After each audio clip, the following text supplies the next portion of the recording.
I've got 18 minutes, about 15 right now, to talk to you guys about why some people do really well and other people don't. And we've broken them down into these 4 stages that are so crucial, that are so simple, and yet so powerful. How many of you have ever had an experience where you looked at someone around you, you looked at someone in the industry, somebody in the business, somebody, and you're like, why are they selling more real estate than me?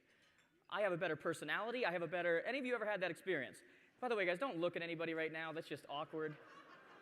Just saw somebody look at somebody across the table from them, and I'm thinking that's completely wrong. But how many of you have had that experience? Say I.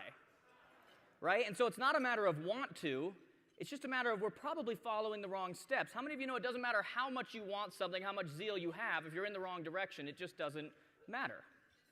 And so the first thing we have to do before we get into these 4 stages is very simple. We have to know why we do what we do. When you really think about it, everything we do is about an emotional feeling. If I asked you right now, if I said, do you want more money, would some of you say yes? Do you want a bunch of paper with dead people on them? Think about it. Isn't that what money is? And yet you just told me that's what you want. Everything we want ultimately is about an emotional feeling. We want money because of what we think. It's the meaning we associate with it. So it's the idea that I'll have respect among my peers. It's the idea that now I'm successful. It's the idea that I told them I could do this and look what I did. It's the idea of security with your family. I can go on vacation and not worry about finances. It's the idea of all of these different things. What we really have to understand whenever we're setting an outcome for something we want is what are our negative consequences? You know, I think that we focus too much on the what and not the why and the how. So let's talk about these 4 stages. These 4 stages are very simple. I would ask you to take notes, but that would require you put down your forks, and I'm not about to make an assumption like that. So these 4 stages we have here. Number 1 is potential. Number 2 is action. Number 3 is results. And the 4th one is belief. Potential is probably your most important stage of anything you do. Now, while those stages are very simple, I explained it like this to somebody in the back beforehand. I said to him, we were sitting back in the speaker's lounge, and I said, for me to go get on that stage, I have to go out of here. I have to take a left, a right, and a left. It's very close. It probably took 30 seconds. A left, a right, and a left. Guys, if I walked out of that speaker's lounge and I took a left, and a right, would I have gotten here? No. Just, guys, I see some of you looking up, like trying to figure it out. It's about as easy as it's going to get, guys, all right? No, I would not get here. And yet it was so simple, it was so close. That's where many of us are. We're in the right industry, but we don't know the exact steps. Which brings us to our number 1 stage, which is potential. Potential is probably the most important because potential is not only where you find out what the potential is on the market, but it's also where you figure out your own potential. Do you know that every single one of you has different potential? You guys ever heard this lie before that you could be anything you want to be if you just try your best and do your best? You guys ever heard this before? That's complete bullcrap. I'm just telling you right now. If I want to be a 6'1" female volleyball player, I could probably do that actually now in today's world, now that I think about it. Terrible example. But you see what I'm saying, right? If I play basketball every day for the rest of my life, will I ever be as good as Kobe Bryant or LeBron James? No. I have different potential. And so do you. What you need to figure out is where your greatest potential is. I swear if I hear one more person say to a group of realtor audiences, whatever you want to call it, if you're not blogging in 3 years, you're going to be out of business, I'm going to throw open my mouth. If you don't like writing, stop trying to blog, okay? Find out what you're good at. We'll talk about that a little bit more in the sessions that I do later. Not only what is your potential, what do you love to do, but what's the potential on the market?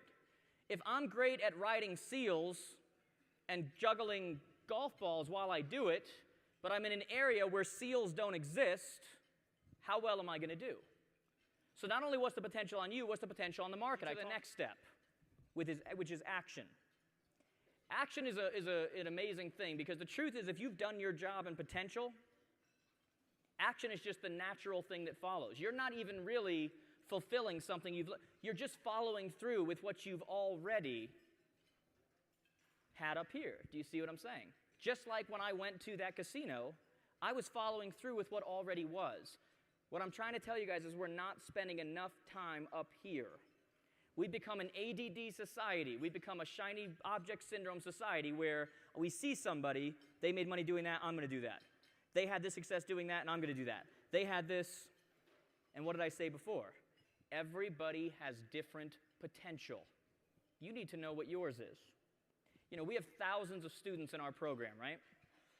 And out of those thousands, we have people killing it in one way, we have other people killing it in another way, we have other people killing it. And I'm not going to tell them, don't do it that way, or that way doesn't work, or that way doesn't work. What did they do? They leveraged what? What they were good at. So you have your potential, you have your action. And by the way, if you're having issues, because how many of you have ever set a goal and didn't complete that goal? How many of you have ever set a diet and you literally just broke your diet right now as I'm talking to you? How many of you?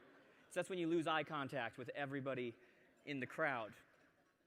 So you know that this happens. How many of you would stop setting goals because you're so sick and tired of disappointing yourself? Okay? And so what ultimately happens, if you find that you're in the action stage and you're finding that you're not motivated enough to follow through with whatever it is you were supposed to be following through with, then you probably need to go back to the potential stage because it wasn't real enough. So you have your potential, you have your action. Ultimately, if you follow those first two, you get to your third step, which is results. If you've done everything that you're supposed to do up until now, results are just a byproduct of what you've already been doing because in your head it was already there. When I got to the casino, I wasn't like, holy crap, there's a casino.